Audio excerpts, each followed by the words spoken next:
8:32 minutos, 7:32 en las Islas Canarias, y empezamos nuestra tertulia de hoy con Hughes. ¿Qué tal está usted? Pues encantado de estar aquí. Encantado, además, usted que es futbolero, pues habrá disfrutado como loco, ¿no? Podríamos hablar solo de fútbol, todo el programa. Que yo entiendo mucho de fútbol. Todo el programa no, pero sí que ahora le pediré que haga algún comentario, porque también ha tenido unas ciertas consecuencias políticas esto de la victoria. Ayer con las celebraciones se produjeron muchos gestos curiosos. Sí. Don Javier Venegas, ¿qué tal está usted? Bien, encantado. Yo también podemos hablar de fútbol, porque don Luis y yo somos expertos en el deporte rey. Sí, como todo el mundo sabrá. Yo en eso no, pero la verdad es que las consecuencias políticas del asunto sí que son muy interesantes, y yo confieso que ver rabiar como están rabiando a los separatistas catalanes, a los bildutarras, a todos los comentaristas progres de la izquierda, estoy disfrutando como un loco. Sí, es que bueno, aunque no se hable de fútbol, la expresión del triunfo pues dice mucho de la juventud española, porque ayer, por ejemplo, pues así como la celebración de la selección femenina estaba muy monitorizado todo por el ministerio y por el gobierno, y pues ayer tuvieron un arrebato de espontaneidad los jugadores, y bueno, pues lo que se ha visto, ¿no? El gesto irrespetuoso pero refrescante para muchos de Carvajal y el Gibraltar español de Morat y compañía. En fin, que parece que se resiste algo, ¿no? Los jóvenes, sobre todo los jóvenes varones, no son tan dóciles a la propaganda. Bueno, las imágenes de la gente en Cataluña, concentrada en las plazas donde estaban instaladas las pantallas gigantes para ver la selección, es de lo más refrescante que he visto en muchísimo tiempo. Pues, y suelto la palabra rápido, pero hay dos cosas ahí, que si uno fija en las pantallas que se montaron en el País Vasco y en Cataluña, eran todos chicos muy jóvenes, chavales, eran auténticos menas, eran niños de 12 años, 10 años, pegando saltos. Y luego ahí pasa una cosa con la selección, con los jugadores vascos, y es que la selección estaba plagada de ellos. La base de la selección eran los jugadores de la Real Sociedad, fundamentalmente. Entonces, claro, eso crea, y eso va a pasar mucho más, no solo porque tienen siempre grandes jugadores, sino porque el Madrid, que ficha grandes estrellas, pues ha dejado de aportar jugadores a la selección. Entonces, la selección va a ser cada vez más una plataforma de proyección de los jugadores vascos. Y eso crea un vínculo entre los aficionados y la gente de allí que es inevitable. Y que están molestando ya mucho a los, por ejemplo, a Otegi y compañía, ¿no? Ya han dicho que así no se puede ser vasco. Que no, ellos quieren su selección. Entonces yo creo que la selección va a empezar. De hecho ha habido unas pintadas contra Oyarzábal y Merino. Sí. Y la selección va a ser un instrumento de, digamos, españolización con el que no contaban.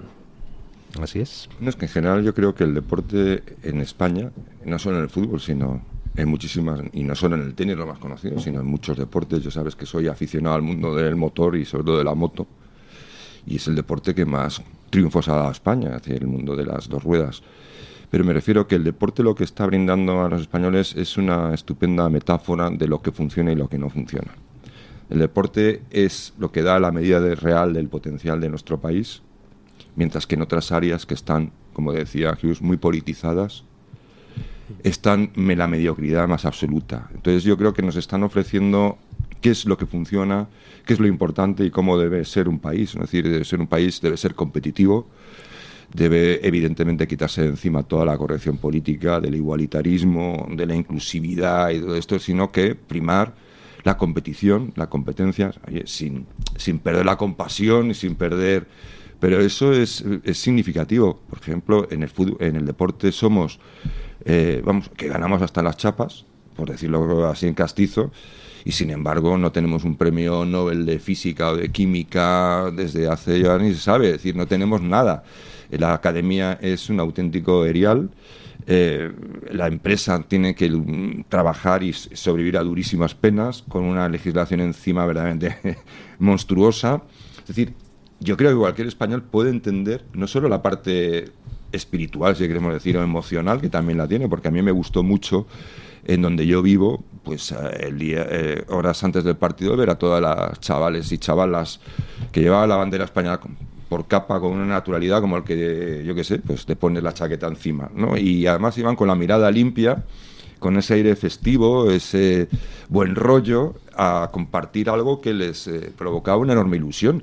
Es decir, todo eso son ejemplos que, si hubieran políticos medianamente despiertos, pues lo tomarían como referencia y decir, no, es que esto es lo que funciona, por aquí hay que ir. El deporte nos está dando una lección enorme de todo lo que es bueno para una sociedad y de también, precisamente por todos estos desgarramantas que hay, que ahora quieren utilizarlo para dividir, precisamente de lo que no se debe hacer con nada, ni con ninguna actividad, ni con ningún tipo de aspiración que tengan los españoles, ¿no? Y lo que dice don Javier es así. Y además yo le añadiría, o sea, el talento, el enorme talento que tienen los españoles y la alegría. Porque es que lo de ayer son unos chavales espontáneos, divertidos, que crean unas dinámicas de grupo. Bueno, es que hay un dato por ahí. En lo que llamamos el siglo XXI, los equipos españoles han ganado todas las finales que han jugado. Pero infinidad, más de 20 o así. El Sevilla, el Barcelona, el Real Madrid, la selección igual. Es decir, en los deportes más importantes los españoles son los más competitivos y muestran un gran talento que, hombre, yo creo que no hay por qué pensar que no se puede extender a otras áreas. Yo creo que se puede extender a otras áreas y a mí hay un ejemplo que me encanta, que es el de Inditex, que es Amancio Ortega.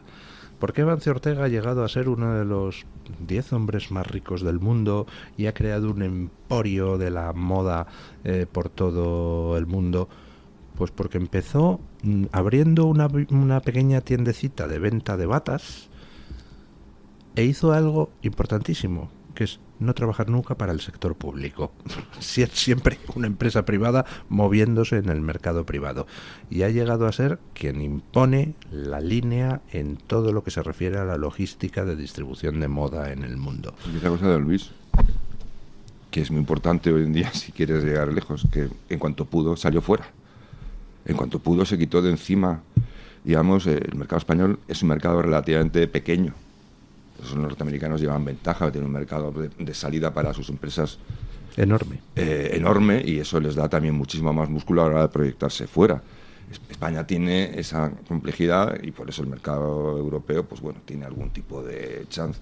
Pero lo importante es esa capacidad de salir fuera, que es el deporte español también. Está obligado a salir de la idiosincrasia nacional y tener que salir fuera y competir y quitarse de encima todo tipo de frenos y de tonterías para poder conseguir el éxito. Está obligado a superarse, es una obligación de superación. Y además, y otra cosa que me gusta a mí mucho de Amancio Ortega y en general de mucha gente como Amancio Ortega, que no solo son españoles, es que no forman parte de esa élite acreditada.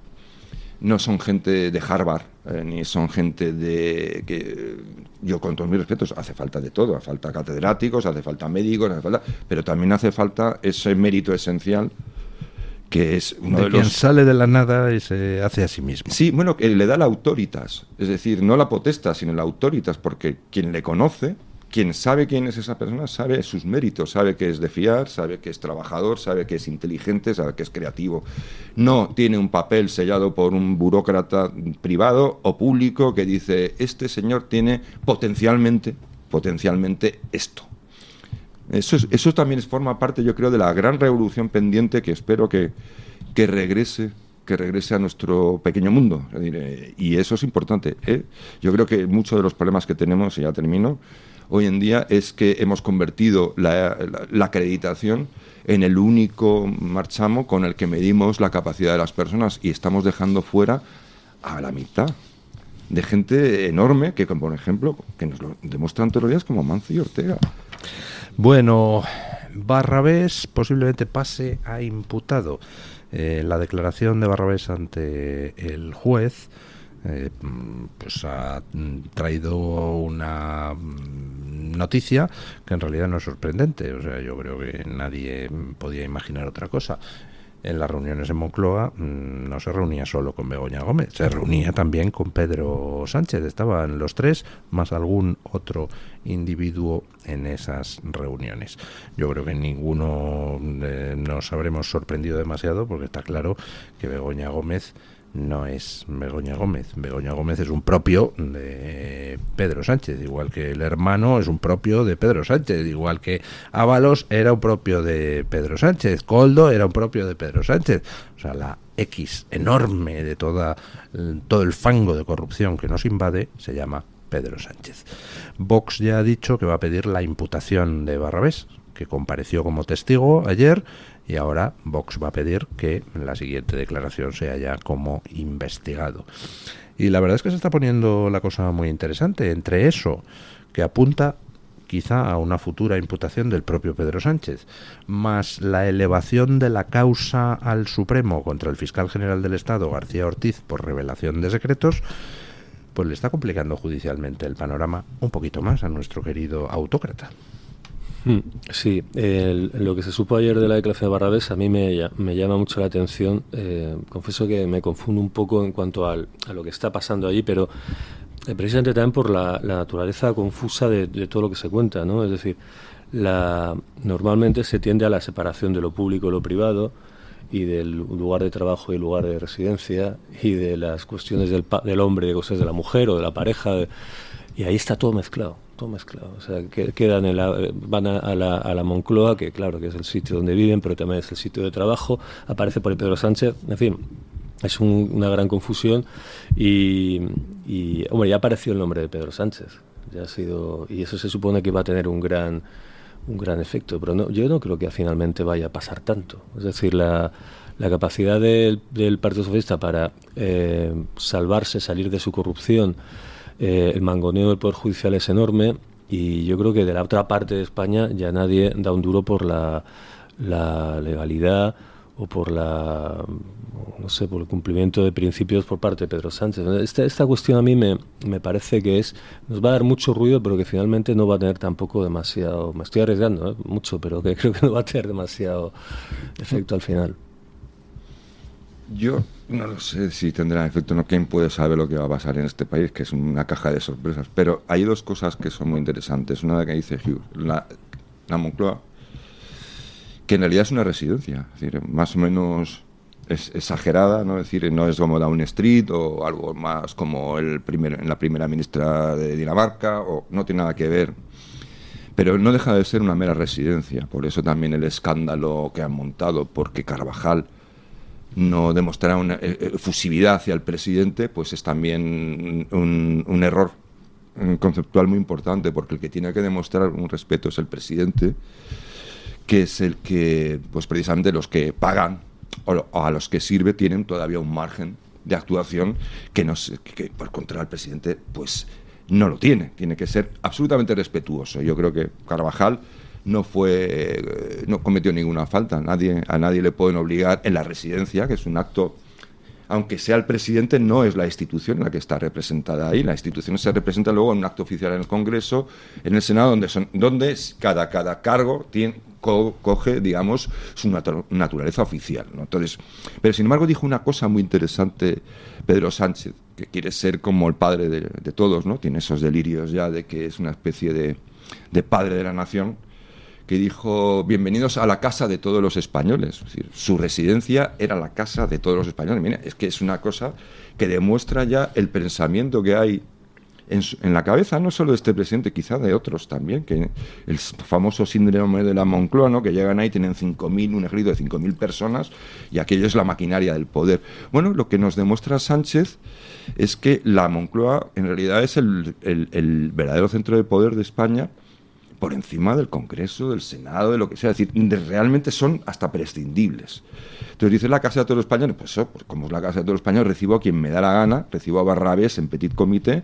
Al rector de la Complutense. Es decir, es la casa del mangoneo, y es, digamos, una metáfora maravillosa en qué han convertido el sistema político español. Es decir, es como es la residencia del presidente, pero al mismo tiempo como el Pentágono, es el Congreso, es una especie de lobby, es también una especie de empresa, es todo lo que funciona, o sea, decir, lo que no funciona en España. Bueno, pues la forma de funcionar del modelo político y de la política en España es básicamente la Moncloa, nada más.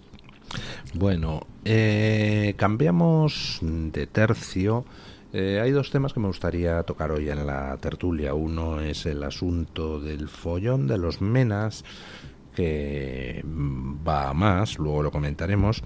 Otro es el tema de Estados Unidos, donde el intento de magnicidio de Trump, pues lógicamente ha reventado la campaña electoral. Ayer un Trump visiblemente emocionado inauguraba la convención republicana que le debe nombrar candidato, elegía a su candidato a vicepresidente, que es, bueno, yo creo un perfil sorprendente, el de J.D. Vance, un tío de 37 años, senador por Ohio y representante pues de ese mundo rural de votante blanco de clase media o baja, que es el que le dio a Trump la victoria en 2016 y que es el que aspira Trump a que se decante en su favor en estas elecciones de 2024. Por supuesto, el tono de la campaña ha variado completamente.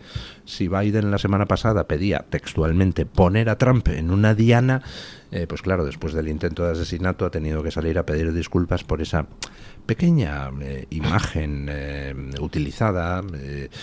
Y el propio Trump pues también ha variado considerablemente su tono, y ahora pues igual que Biden está haciendo apelaciones a la unidad, etcétera, etcétera. Resulta muy complicado mantener una campaña divisiva cuando uno de los candidatos, el favorito en las encuestas, acaba de sufrir un intento de asesinato, ¿no? Sí, de todos modos, bueno, esas imágenes eran entre que tenía una carga emotiva, las de Trump entrando en la convención con su apósito en la oreja, ¿no? Hasta algo gracioso el hombre. A mí es que siempre me ha resultado un personaje de gran comicidad. Pero bueno, es que no cantaría yo victoria con el tema de la unidad, porque Biden ha hecho unas declaraciones ya hace unas horas en la NBC, me parece que ha sido, y ya se está hablando un poco de que Trump es responsable de crear un clima de polarización, etcétera, que quizás haya contribuido a... Y luego pues hay ya incluso puedes leer en internet, en las redes sociales, los demócratas, muchos piensan que fue preparado el acto. Es decir, yo creo que la unidad que sale de la conmoción inicial no va a durar demasiado tampoco, no va a durar demasiado. Y en cuanto a lo de J.D. Vance, pues asegura desde luego ese flanco pues casi redneck, ¿no? de los republicanos y un poco anti-establishment, anti-Washington, ¿no? Y yo creo que eso lo refuerza muy bien Trump con la figura.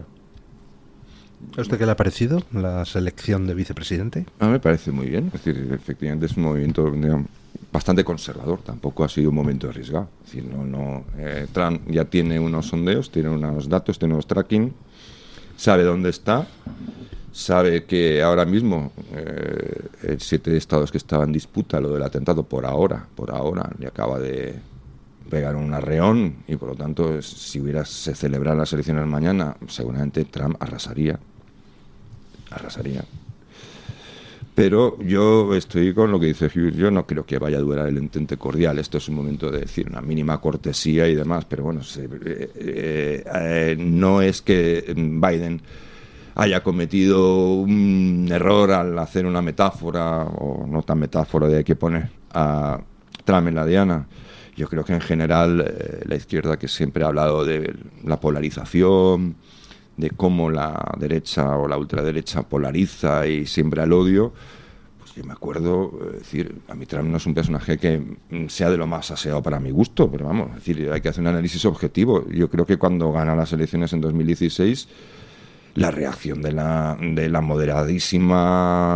los moderadísimos demócratas fue todo menor democrática. Es decir, fue un exceso constante. Es decir, hubo un ataque de histeria, incluso no se reconocía también el resultado electoral, se le acusó de todo, sacaron a la gente a la calle y hicieron llamamientos explícitos a que el ejército diera un golpe de estado. Exacto, y bueno, hubo una imagen con la cabeza de Trump en la mano, como si lo hubiesen decapitado, de periodistas, de tal, y durante toda la legislatura estuvieron así, no hubo un momento de respiro. Entonces, bueno, Trump desde luego él juega un juego que es el de precisamente buscar el apoyo de los norteamericanos, que están hasta el gorro de pipas, y lo hace jugando el juego de la provocación. Bueno, es un juego, es decir, una provocación o de decir cosas que los norteamericanos quieren escuchar y decirlas de tal manera que se salgan de lo políticamente correcto. A mí no me gusta especialmente.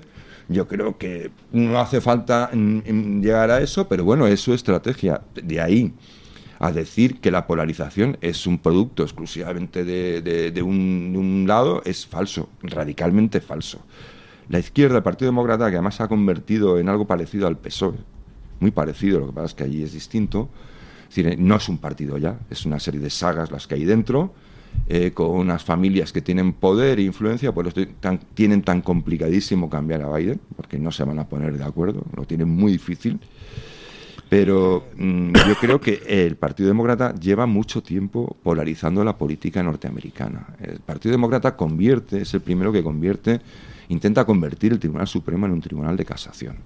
Es el que judicializa todo absolutamente y convierte el recurso a los tribunales como un mecanismo de detener la acción legislativa y bueno, cantidad de cosas. Desde Lyndon B. Johnson yo creo que empiezan a perder la cabeza con la gran sociedad y esa idea del bien que quieren imponer marcha martillo y se convierte gradualmente en lo que es hoy, un partido que ni es partido ni es nada.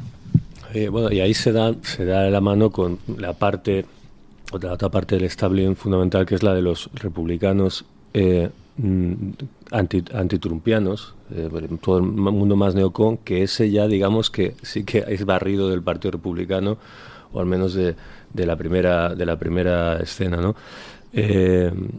Así es, representa un cambio total. Trump claro. Ha terminado por tomar el control de todo el Partido Republicano. Total. Que recordemos la primera elección, que era como los Saudis, sí. Como si las motos, el que sale al final y va pasando a todas las grandes estrellas del Partido Republicano hasta que se queda él, ¿no? Pero ahora ya parece ser que ya domina bastante el cotarro, ¿no?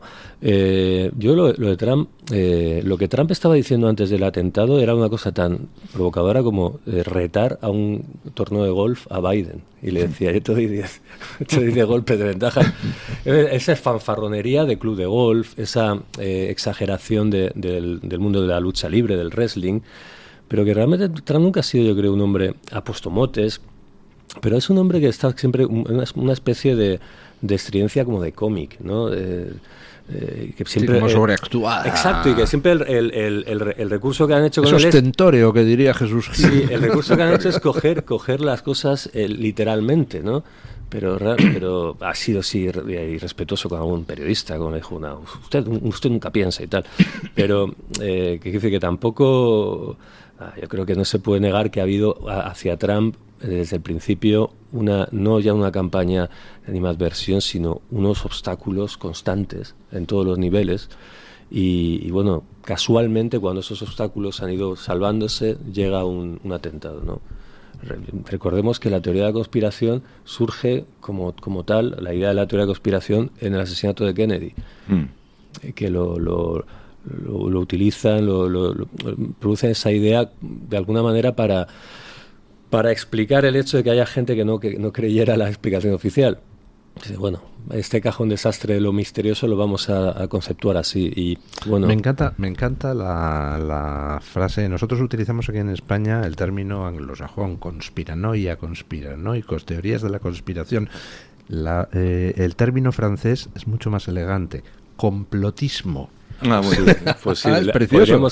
Sí, y además que estaría bien para distanciarse un poco y así queda uno mejor, pero es verdad, sí, el complotismo es verdad, pero que quiero decir que es inevitable pensar que se van a desarrollar, ya las hay, explicaciones o dudas sobre lo que ha pasado, y no es un hecho casual. O sea, puede ser, ¿no? Yo no sé qué será, pero hay una estructura tan lógica en lo que ha pasado, cuando ha habido todo tipo de trabas hacia Trump, de todas las ramas, de todos los niveles del Estado, desde su propio partido, desde los medios de comunicación, desde las redes sociales. Ahora llega un atentado. Yo creo que ya no solo es que vaya a dividirse otra vez, polarizarse la política americana, sino que es muy posible pensar que algo pase. Es posible pensar que pase algo en los próximos meses. No te puedes creer porque es otro atentado, pero que en un clima de normalidad no se va a desarrollar las elecciones. Yo pienso que es muy aventurado decirlo, pero nada nos lleva a pensar que va a ser un paseo en barca electoral sin más. Gane quien gane. Estoy de acuerdo, ¿no? Yo sostengo la tesis desde hace mucho tiempo de que Biden va a aguantar como presidente y va a ser nominado hasta el 22 de agosto y que a partir del 23 de agosto, es decir, con la Convención Nacional Demócrata disuelta, Biden dirá, pues no puedo ser candidato, y entonces la cúpula del Partido Demócrata, que la forman 450 tíos y tías, pues será quien designe a dedo al sucesor. Yo creo que eso está cantado. Luego, que además pueda suceder alguna otra cosa, pues yo no descarto alguna operación de contrapropaganda tipo como el intento de atentado contra Trump le ha impulsado en las encuestas. Pues, ¿qué pasa si hacemos un atentado ficticio contra Biden o contra algún demócrata de postín y de esa manera le impulsamos en las encuestas y contrapesamos, ¿no? Yo me supongo que alguna tentación de hacer algún tipo de de operación de desinformación de ese estilo, pues como aquí con la navajita plateada, las balas en los sobres, con Pablo Iglesias. Como esto, lo hagan como aquí, lo llevan claro. Bueno, últimamente yo creo que son un poco torrentes en muchos sitios, ¿eh? Sí, bueno, sí, es el torrenterismo, es una especie de corriente se está universal. O sea, al final, los progres no es solo que mantengan posiciones absolutamente indefendibles, es que encima son malos profesionales, tienden a ser vaguetes, con lo cual, pues el torrenterismo en las operaciones de contrainformación está últimamente muy extendido. Pausa publicitaria y nos vamos a hablar del tema de los menas, porque claro, una cosa es hacer demagogia barata con el asunto y otra cosa es enfrentarse a las consecuencias prácticas de las decisiones que tomas. Y yo la verdad es que me bajé ayer al súper a comprar cargamento extra de palomitas porque tengo una curiosidad infinita por ver cómo va a hacer Feijóo para salir de la trampa de elefantes en que se ha metido. El Toro TV también es Radio Libertad. Sabores Sierra de Madrid nace del cariño hacia la tradición y la elaboración artesanal del embutido, una empresa familiar situada en la Sierra de Madrid. Todos nuestros embutidos están elaborados con las piezas nobles, principalmente pierna y paleta, utilizando los mejores aderezos y tiempo de secado para obtener un sabor único como el de antaño, en su mayoría 100% natural. La especialidad es el embutido de ternera IGP Sierra Guadarrama, premiado en 2023 como el mejor chorizo del mundo especial, siendo pioneros en la elaboración de este embutido y reconocidos con la M Producto Certificado garantizado por la Comunidad de Madrid. No hay excusa, prueba y regala embutidos premium Sabores Sierra de Madrid. Luis del Pino, Alba Vila, Javier Horcajo y José Javier Esparza son Radio Libertad. ¿Dolores lumbares o cervicales afectan tu día a día? Descubre la solución perfecta en Centro DAX, la descompresión axial vertebral. Tratamiento sin cirugía con profesionales certificados SpineMed. Evita 3 de cada 4 cirugías de columna gracias a esta tecnología innovadora. Formamos parte de una gama de servicios integrales, incluyendo especialidades médicas, fisioestética, fisioterapia avanzada y pilates 3D. Con más de 7.000 pacientes tratados con éxito desde 2007, ofrecemos seguridad y evolución constante. Centro DAX, expertos en salud y líderes en tu bienestar. Sintoniza la libertad en tu radio. Radio Libertad. El restaurante El Torreón está de moda. Vende copas a sus 7 terrazas al aire libre en la cima del Monte de El Pardo. O disfruta platos como la auténtica carne picaña brasileña. Y los mejores pescados y carnes como el lomo de buey auténtico. Cocina abierta de 11 de la mañana a 1 de la noche. Disfruta de su famosa paella con langosta y sus 7 amplísimos salones climatizados. Grandes vinos y licores. Fantástico parking. Reservas en restauranteeltorreón.com. El plan más refrescante del verano.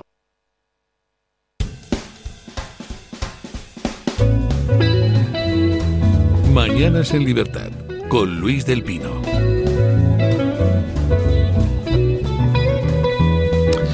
Bueno, lo comenté cuando saltó todo el tema de la ruptura de los gobiernos PP-Vox, que era un movimiento de Vox, además de obligado por coherencia, pues un movimiento inteligente, porque está muy bien hacer demagogia barata de ¿quién no quiere repartir 400 pobres niños desvalidos y desnutridos por la península y tal? Además, es que hay que ser solidarios con Canarias porque, claro, está desbordada.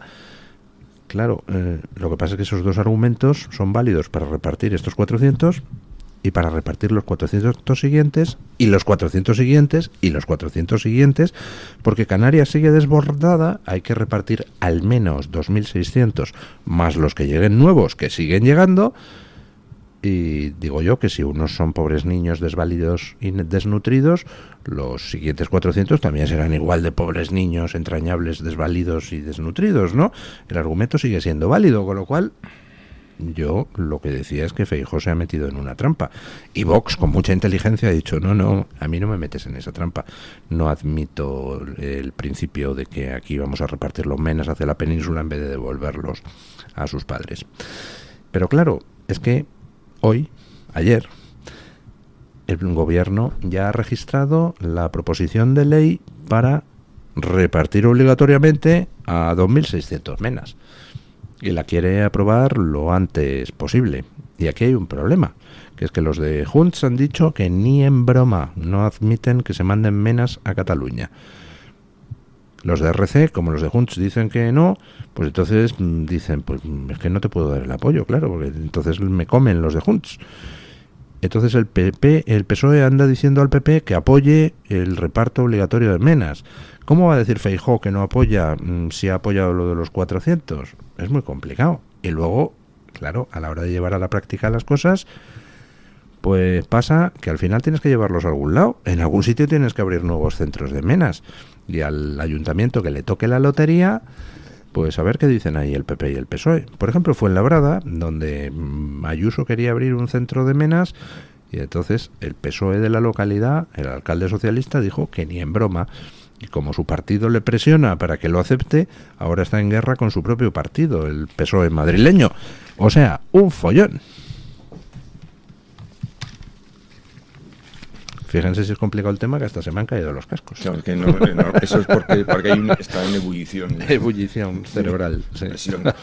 Bueno, ¿a ustedes qué les parece el asunto? Porque yo, ya lo he dicho, no sé cómo se va a zafar Feijóo de la trampa en que ha metido al PP. Bueno, es que en general la trampa en la que se ha metido el PP es la trampa en la que estaban en otros lugares y que de la que han salido hace tiempo. Ya. Es decir, en España todavía estamos en una visión de lo que es la inmigración desde el punto de vista político completamente desfasada. Es decir, si aquí supieran muchos españoles realmente en qué política se encuentran ya nuestros civilizados países escandinavos, que son muy civilizados, muy socialdemócratas, muy socialistas también, pues están en una situación de que ellos llaman sin ningún tipo de vergüenza ya, que lo llaman refugiados cero. Es decir, es la política oficial. En varios países, entre los 5 países nórdicos han firmado un convenio multilateral, entre ellos, para aplicar y mantener mano dura con este tipo de política. Y están haciendo cosas que si aquí a alguien se le ocurriera hacerlas, bueno, nací y se quedaba corto. Entonces, el problema para mí del PP y en general de la política en España es que todavía en un tema que evidentemente ya sabemos, o ya saben algunos que ya han pisado los charcos antes que nosotros, que trae muy mala cuenta, pues seguimos haciendo una política de pobres tal. Oye, es decir, no es incompatible tener compasión con el hecho cierto de que nosotros no podemos gestionar ese tráfico de inmigrantes, es decir, no lo podemos gestionar. Es decir, no han fallado las políticas de integración, no, hombre, no, que no han fallado nada. Es decir, simplemente lo que no puede ser, no puede ser. Y ya está. Y bueno, y fallar hasta cierto punto. Yo creo que han sido exitosas, porque la integración es inversa. Es decir, está produciendo un movimiento de integración inverso. Está asimilando partes de Europa a la inmigración, que es distinto, ¿no? Entonces, yo creo que Feijóo es el PP. Es el PP de hoy en día. Es ese PP que, siendo un partido político, es que claro, es que esto lo he dicho alguna vez, pero es que es increíble. Ha decidido no celebrar un congreso político hasta por lo menos 2026. Es decir, es un partido político que no quiere política. Entonces, claro, Feijóo, ¿cómo que va a caer en una trampa? Feijóo vive constantemente en un sinsentido, es decir, no se dedique usted a la política, váyase usted otra vez a ser funcionario. La política está para hacer política Y si a usted no le gusta un problema y porque le colocan en una situación comprometida, como por ejemplo con el recurso del aborto, que pone su propio partido, se lo echan abajo y va, y el tío se felicita de que se lo echen abajo. ¿Por qué? Porque le han quitado un problema de en medio.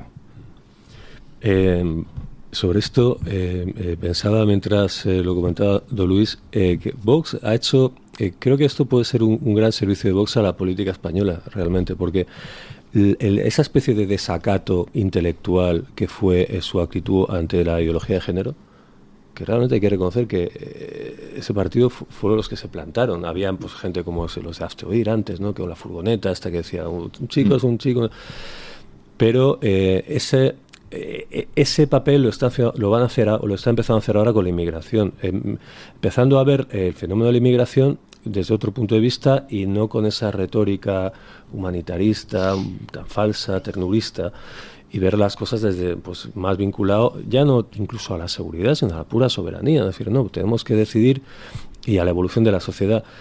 Y creo que ahí la medida en que ese cambio de óptica se desarrolle y generalice, pues va a ser un gran servicio que haga Vox, yo creo, a la política española. Luego, lo que comentaba Javier, yo recuerdo cuando estudiaba, ya tengo ya mis años, también el bienestar, el estado de bienestar. Te decían siempre, no, es que en los países escandinavos esto se ha desarrollado mejor también porque son sociedades más cohesionadas. Por lo que sea, pues tienen y entonces eso es un elemento fundamental que las sociedades tienen que salvaguardar si quieren, entre otras cosas, que haya, por ejemplo, un estado de bienestar desarrollado. Entonces, hay algo como incompatible en la asunción por parte de lo que deriva de la socialdemocracia de ciertos modelos de sociedad que a lo mejor casaban más con otros modelos más liberales o menos de menos pegamento social, ¿no?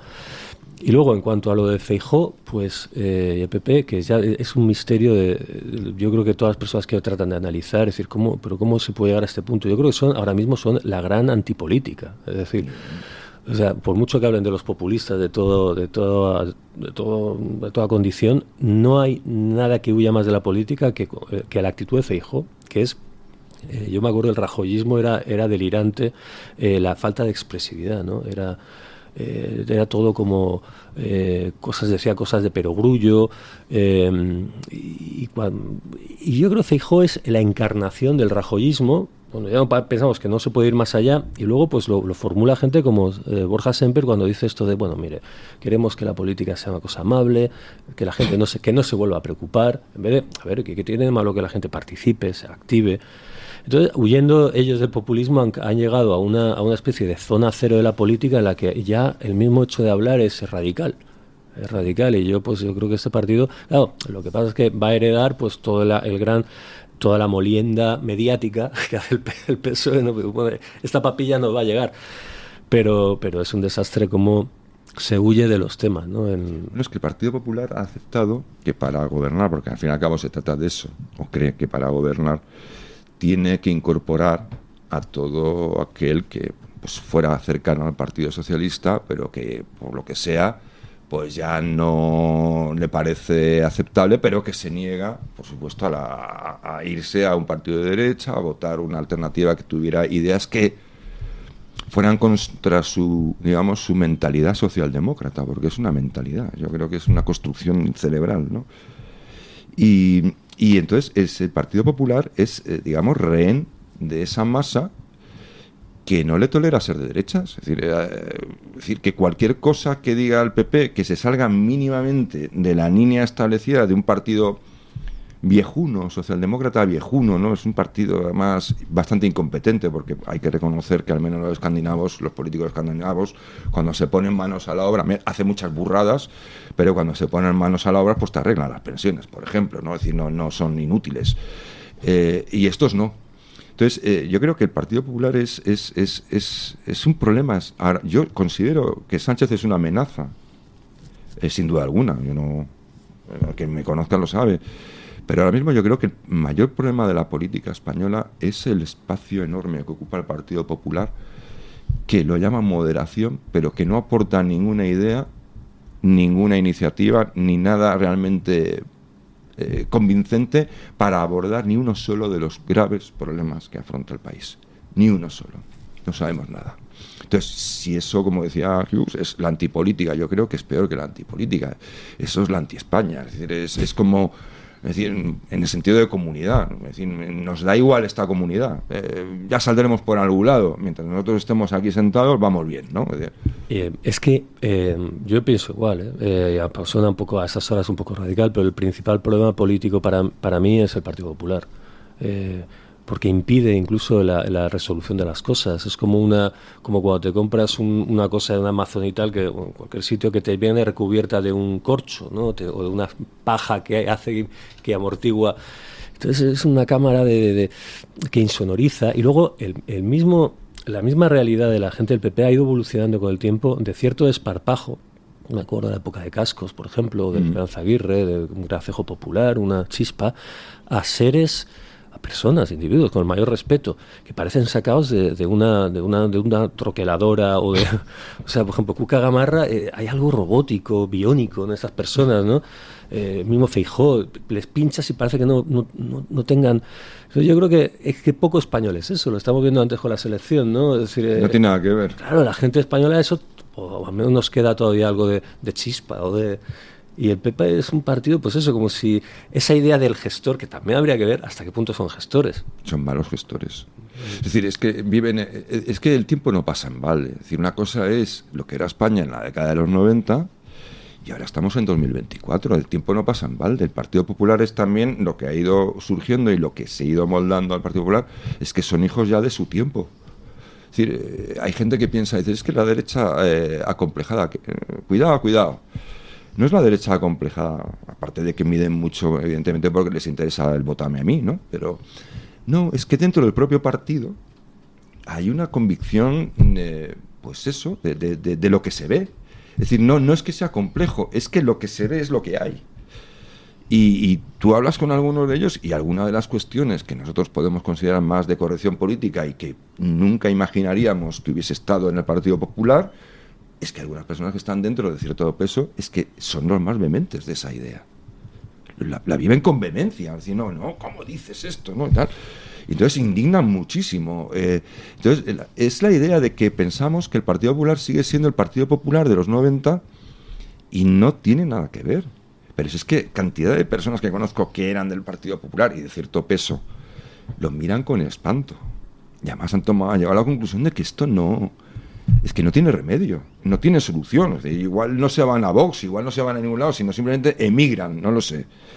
Pero evidentemente lo que han decidido es que esto, es decir a la gente, esto no es el Partido Popular. Es que además es que se llama Partido Popular. ¿Popular de qué? Si es que es lo más antipático que hay. Bueno, recordemos cuando inicialmente fue definido Alianza Popular como un partido populista por Fraga, ¿no? y lo que ha quedado.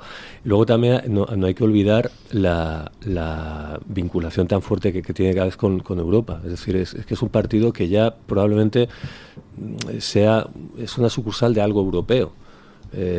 Sí, además al servicio. Mira, son una cosa, es decir, es que yo he oído declaraciones de responsables políticos sobre temas importantísimos que se decía en Europa y le preguntaba a un periodista, ¿y ustedes qué opinión tienen? Bueno, pues nosotros, si lo dice Europa, vamos a ver, que Europa somos nosotros, usted tendrá que decir algo allí, es que no es un ente con vida propia. Es verdad que el PP, que parece que tiene una fijación, o a lo mejor sí, pero bueno, es una cristalización de los tópicos que nos han venido contando que en los últimos 20 o 30 años, y para ellos se han convertido en dogmas, lo de Europa, ¿no? Bueno, pues sin estar en contra a lo mejor del proyecto europeo, vamos, con matizaciones, ¿por qué siempre todo lo de Europa tiene que ser la instancia salvífica, ¿no? Todo lo que venga allí y todo lo que... Es que sobre todo es que nosotros somos Europa, es decir, es que Europa... ¿qué es Europa entonces? Una especie de club en el que nosotros estamos invitados ahí de oyentes. Pero es que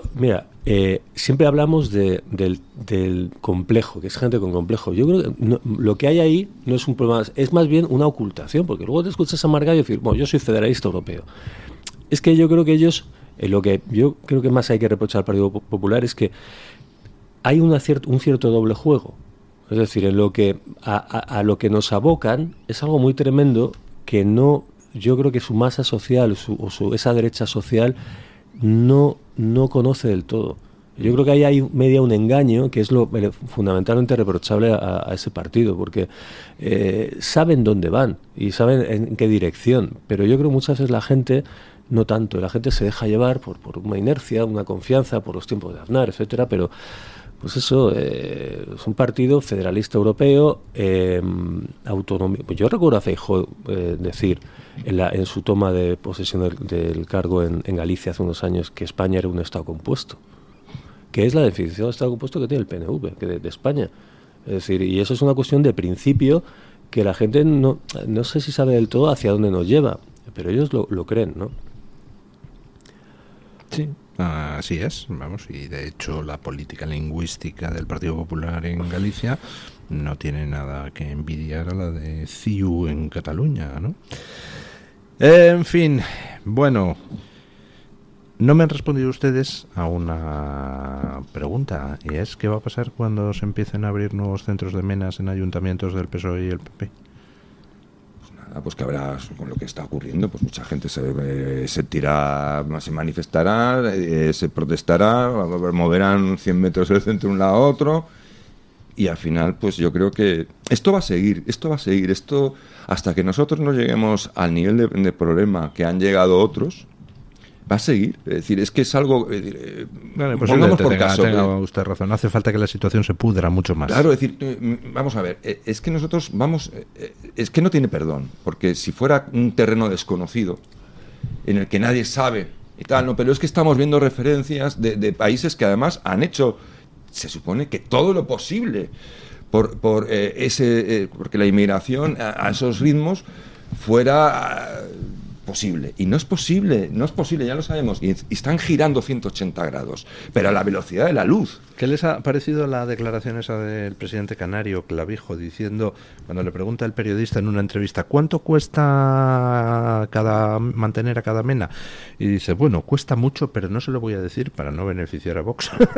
Bueno, pues la transparencia, porque no beneficie usted a quien quiera, pero usted tendrá que decir lo que cuesta. Es decir, es que es una falta de respeto absoluta, es una especie de prepotencia.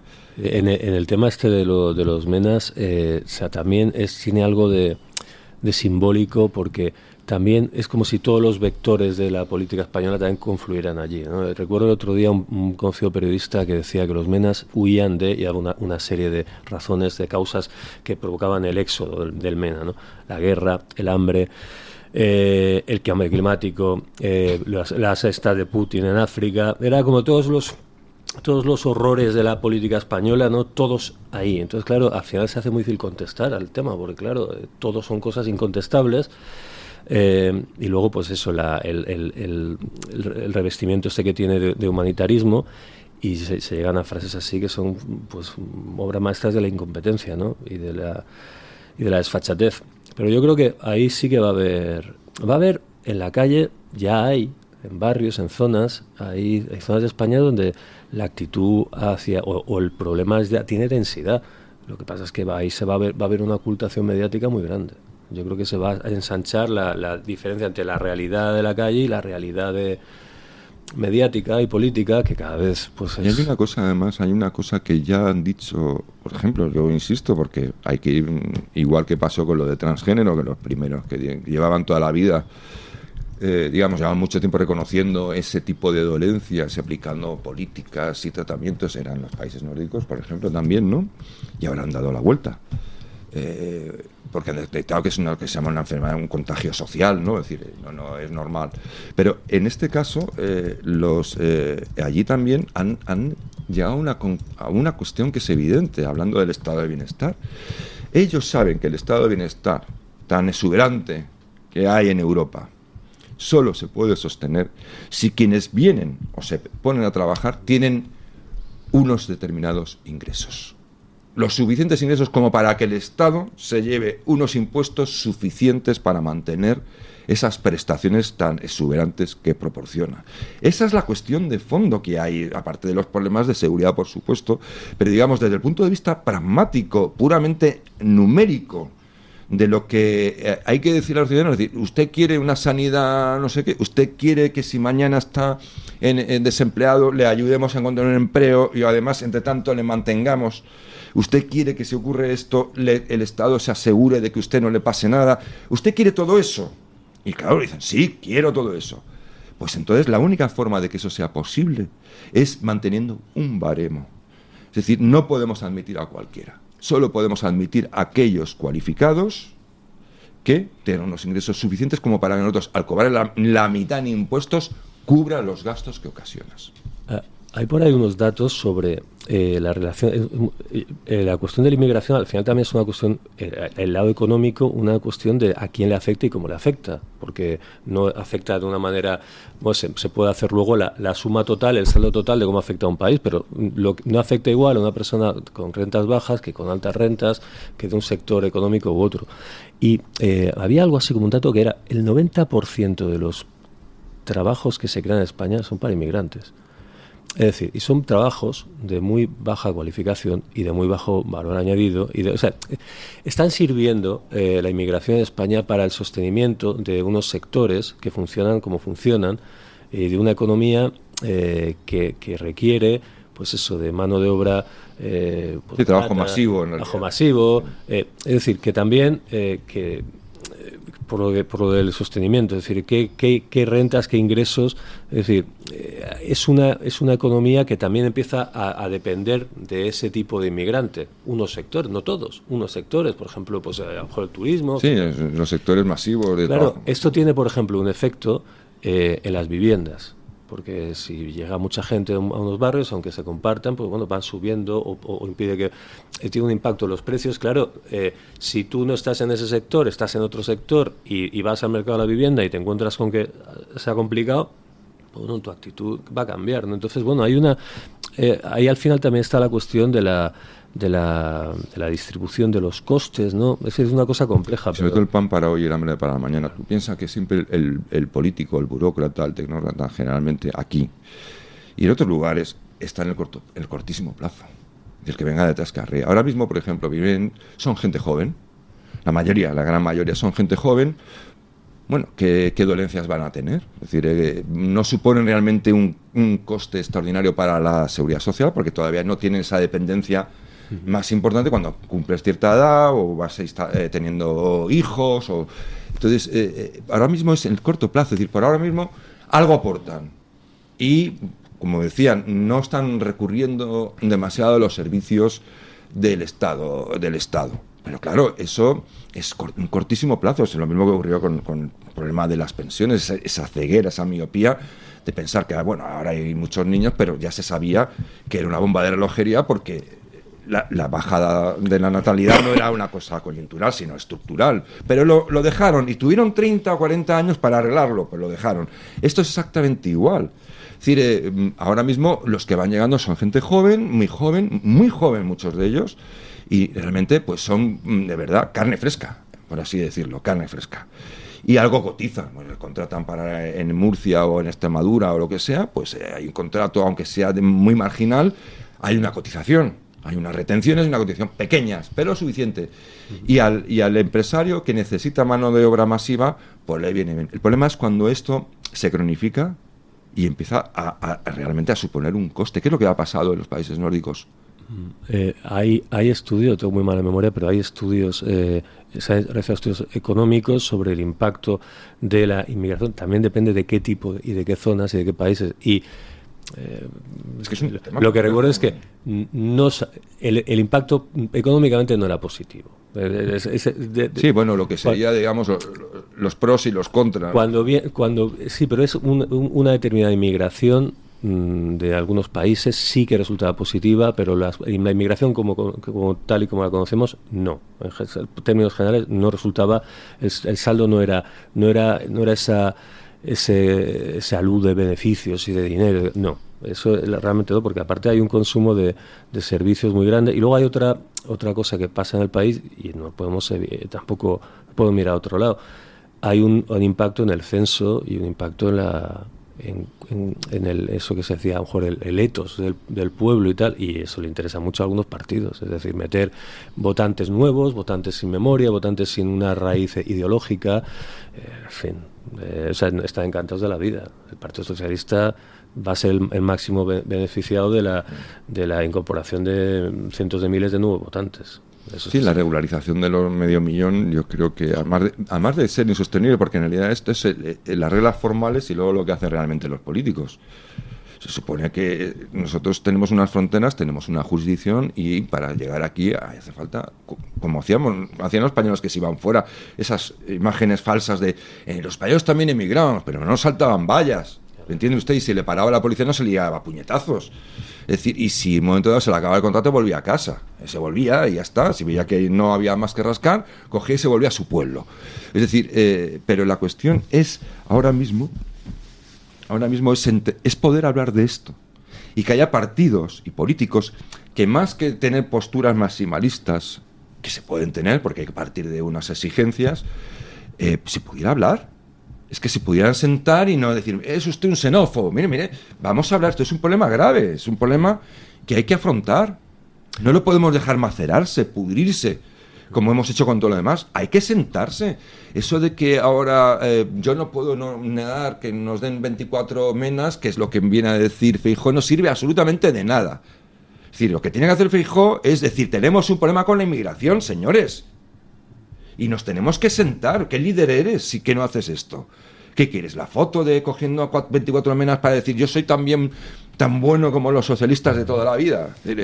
¿Eso de qué sirve a los españoles? ¿De qué sirve a la política? Bueno, Feijóo pues, está empeñado en buscar al PSOE bueno, y en vista de que no lo encuentra, lo está intentando encontrar en sí mismo, ¿no?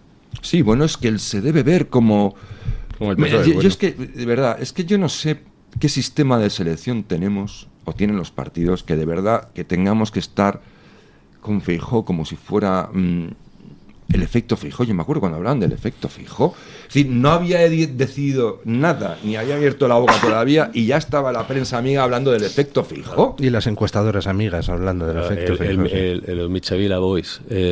Hombre, es que cuando llegó Feijóo era como si llegara el de Apple o algo así, el gran gestor. Pero ¿qué gestor? Bueno, pues lleva mucho tiempo mandando en Galicia, pero sí, bueno, esas... por eso decía lo de es un tema, claro, aquí uno se olvida que estamos aquí en este programa, en esta radio, entre nosotros, y es verdad que esto fuera no se puede decir. No se puede decir. ¿De cuántos grupos de WhatsApp te echarían si dijeras que hay que empezar, por ejemplo, a mirar de dónde viene la gente o qué gente viene, bueno, en fin, o tener claro el impacto económico? No, pero al final ¿sabes lo que más me molesta? Perdona, Hughes. Lo que más me va a gritar, que al final a la fuerza ahorcan, y veremos a estos mismos o parecidos dentro de unos años, cuando esto sea, cuando se haya podrido lo suficiente, defendiendo aquello que consideraban xenófobo, fascista y tal. La cuestión es, y lo que uno sospecha, es decir, es que a ellos les da igual los problemas, lo que les preocupa es el poder.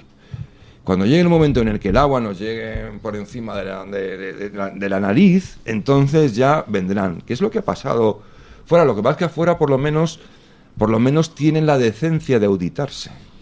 Tienen esa decencia de decir, vamos a estudiar qué puñetas se ha hecho tan mal. Y da igual quién sea, y se audita. Aquí no. Aquí ya verás como ellos mismos nos vendrán a vender la burra de que ahora sí. Sí, veremos a gente darnos lecciones del tema. Pero por eso decía que lo de Vox al final, aparte de ser esa ruptura, de que sirva para evidenciar también pues la ruptura con el PP, que venía fraguándose ya, y de que sirva para establecer un área, digamos, política de ellos, ¿no? Yo creo que va a tener el efecto bueno de permitir que poco a poco, pues eso de Overton, ¿no? De que este tema, pues igual que con la ley de violencia de género, que difícil era hace unos años que alguien negara un poco todo el constructo este intelectual de que mata el hombre por machista y no sé qué. Bueno, pues mata, algún hombre machista puede matar, pero no todos los... En fin, el negarse algunas cosas es muy complicado porque funcionamos con tweets, con cosas muy simples. Y claro, hay cosas que requieren de adversativas, subordinadas, de darle una vuelta a los temas, y yo creo que ahí pues Vox va a hacer un buen servicio. Yo creo que esto es un tema que iremos viendo en el futuro y que luego, por ejemplo, bueno, pues me acuerdo de figuras como el inglés Enoch Powell, que fue completamente, hace décadas, que fue completamente demonizado y que advirtieron simplemente porque es una cosa de matemáticas, de demografía, es decir, si estamos ahora así, en 2050 estaremos asá. Y eso supondrá unos cambios a nivel de seguridad, unos cambios a nivel económico, a nivel cultural, a nivel político. Estamos dispuestos, y eso no se está haciendo con la sociedad española. Es que verdaderamente es un crimen y lo que uno piensa, yo creo que pensamos todos, es que realmente ni siquiera, no lo estamos decidiendo los españoles, pero es que ni siquiera se está decidiendo en España. La sensación es que esto viene de fuera. Sí, pero aunque viniera de fuera, aunque fuera el caso, es decir, la política y los políticos y los españoles deberían tener, de hecho potencialmente tienen sus recursos, es decir, se pueden posicionar en las políticas que consideren más oportunas y defenderlas a capa y espada, es decir, que es lo que hacen algunos países cuando llega la ocasión, es decir, cuando llega el momento se hace, es decir, nadie en la Unión Europea no ha dicho ni pío a todos los países escandinavos. ¿Alguien se ha rasgado el vestido de la Unión Europea? Ay, lo que están haciendo. Es decir, bueno, ya una cosa que ya he contado, creo. Hay una muestra solamente. Es decir, que si se hiciera aquí sería salvaje. Ahí lo que se conoce popularmente, creo que es en Dinamarca, una ley que más se va a extender, que se conoce popularmente como ley de la joyería, que han instaurado. Es una ley de 2016 que se aprueba en el Parlamento danés con el 80% de los votos. Es una idea del Partido Conservador, pero que queda en stand-by. ¿Quién está aplicando esa ley? Socialistas y socialdemócratas, con apoyo lógicamente de los conservadores, que no dicen que no. Pero esa ley consiste básicamente en que el que quiere entrar allí y viene con un estatus de refugiado, expatriado o lo que sea, dicen bien, a ver, le registran todo y todo objeto de valor que lleve se lo requisan, sin posibilidad de devolución. Es decir, si tú quieres entrar, todo lo que tengas de valor viene para el Estado. ¿Por qué? Porque que ayudes a pagar tu estancia. Si llevas hasta a partir de determinada cantidad de dinero, no sé si son 1.500 euros, 1.400, que son 10.000 coronas danesas o por ahí, pues ese dinero se lo quitan. Es decir, ¿y por qué? Bueno, pues que si vas a estar aquí, tu estancia cuesta un dinero y unas prestaciones y tienes que pagarlo. Claro, ¿qué está ocurriendo? Que de repente, nadie está pidiendo el asilo en Dinamarca. Es decir, porque te dejan en pelota picada. Es decir, y este tipo de cosas aquí serían impensables. Es decir, que vienen ahí, la Guardia Civil registrando y quitándoles ahí el collar, la pulsera y tal. Bueno, madre mía, lo que se hubiese... Eso se va a hacer allí, se está haciendo ya allí. Y se está llegando incluso a las urbanizaciones de viviendas protegidas, que eran donde, claro, inteligentes los de la integración. ¿Y dónde vamos colocando todos los inmigrantes? Pues donde tenemos todos los urbanizaciones de pisos protegidos. Es decir, los vamos a concentrar a todos allí, los getificamos. Inteligente. Bueno, pues ahora los están echando y a los que no se van directamente van a esas casas. Han decidido que prefieren demoler sus propias casas, pagado con el dinero de los contribuyentes, a que se queden. Y están entrando con la bola de demolición. Es decir, bueno, esto es discutible, pero es lo que está ya pasando. Igual que es discutible la ley que acaba de aprobar el Parlamento finlandés, con el voto a favor del Partido Popular de allí, del Vox de allí y del Partido Socialista de allí. Una ley donde directamente las entradas por frontera pueden rechazar las solicitudes de asilo. Directamente, fuera, si se considera que esas entradas están conectadas con algún intento de guerra híbrida. Vamos, traducido, que como Rusia les está mandando inmigrantes a lo bestia por la frontera, pues directamente, ni solicitudes de asilo ni leches. Y lo aprobó el Parlamento finlandés hace 3 días. ¿Ha pasado algo? Pues no ha pasado nada. En Polonia ha aprobado una ley en la que los soldados pueden disparar. Es que, pero no task. Claro, pero esas fronteras, el concepto de, o sea, mirar la inmigración como guerra híbrida es lícito. Es decir, oye, aquí Putin nos va a llenar esto de... Pero aquí, por ejemplo, eso es imposible. Y también es lícito porque es guerra híbrida también. Pero es que aquí realmente está sucediendo. Marruecos nos está haciendo una guerra híbrida. Hombre, pero es que ya no... por eso es que, ¿por qué no somos soberanos para poder pensar que esto puede observarse desde el punto de vista de la guerra híbrida? Porque aparte hay una reivindicación territorial de Marruecos sobre España. Es que aparte juegan con los flujos, está archisabido y demostrado, y ¿por qué no se puede observar este fenómeno como una manifestación de guerra híbrida? Pues no. Es que lo es. Es que este es un problema de muchísimas dimensiones que no se está abordando, simplemente. Y estamos con el... Porque no nos engañemos, lo de los MENAs es una fracción del problema. Es decir, digamos, es la más llamativa, la que más debate suscita, pero es una fracción del problema. Es decir, el problema es el conjunto, es las políticas migratorias, es decir, la jurisdicción, nosotros protegemos nuestras fronteras, nosotros estamos realmente ejerciendo nuestra jurisdicción en las aguas jurisdiccionales españolas. Quiero decir, evidentemente la Armada no está para cañonear cayucos, pero estamos de verdad estableciendo un control marítimo de nuestras aguas jurisdiccionales, o simplemente abrimos pasillos hasta la costa. Entonces, yo no sé para qué están los impuestos, ni para qué están los políticos, ni para qué están los funcionarios, ni siquiera para qué están los militares a veces, ¿no? Es decir, los policías. Yo lo que sí sé es para qué está el reloj, que es para indicarnos que es el momento de darle la palabra a doña Carmen Carbonell para que nos dé la opinión de los oyentes. Claro que sí, don Luis, que vengo con la audiencia soberana, que es la opinión de nuestro querido público. La verdad es que hay cosas interesantes hoy entre los comentarios que hemos recogido tanto en el chat de Radio Libertad en YouTube como en Twitter y en el chat de del Toro Televisión. La pregunta que hoy lanzábamos era la siguiente, y tiene mucha relación con lo que dijo ayer Juan Carlos Barrabés. Tras conocerse lo que había dicho Barrabés, ¿no?, que se reunió con Pedro Sánchez en Moncloa y con Begoña Gómez, la pregunta era si cree que debería imputarse también al presidente del gobierno. Dábamos 3 opciones, sí, no y no lo sé. De momento el 95% de los encuestados, don Luis, cree que sí, que vistas 95%, vistas esto es votación a la búlgara. Exacto, hay un 1% que cree que no, que yo creo que se ha puesto la gente de Moncloa que está votando, ¿no?, para ayudar, y hay un 4% que no lo sabe.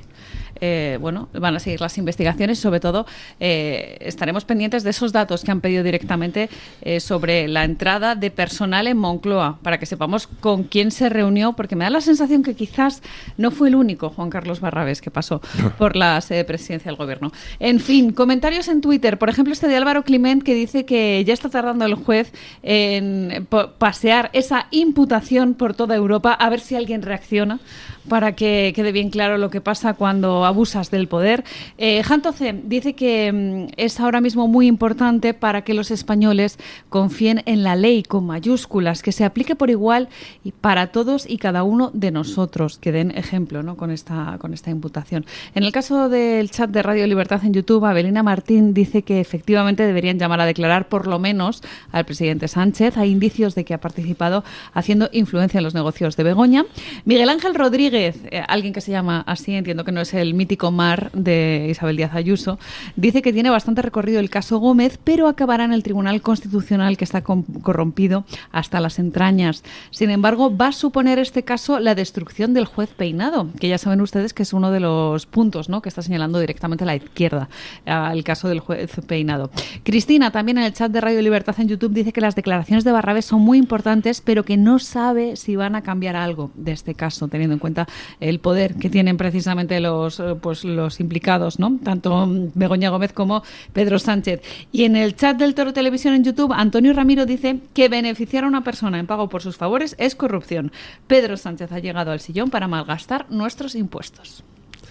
Muchísimas gracias, doña Carmen Carbonell. Muchísimas gracias, Hughes. Muchísimas gracias, don Javier Venegas. A usted no sé si decirle Hughes o don Hughes. O directamente Paco. Voy a llamarlo Call me Paco, que decía. Call me Paco. Vale, don Paco. Bueno, paramos aquí la tertulia, pero no se vayan. Pequeña pausa publicitaria y rematamos el programa. El Toro TV también es Radio Libertad.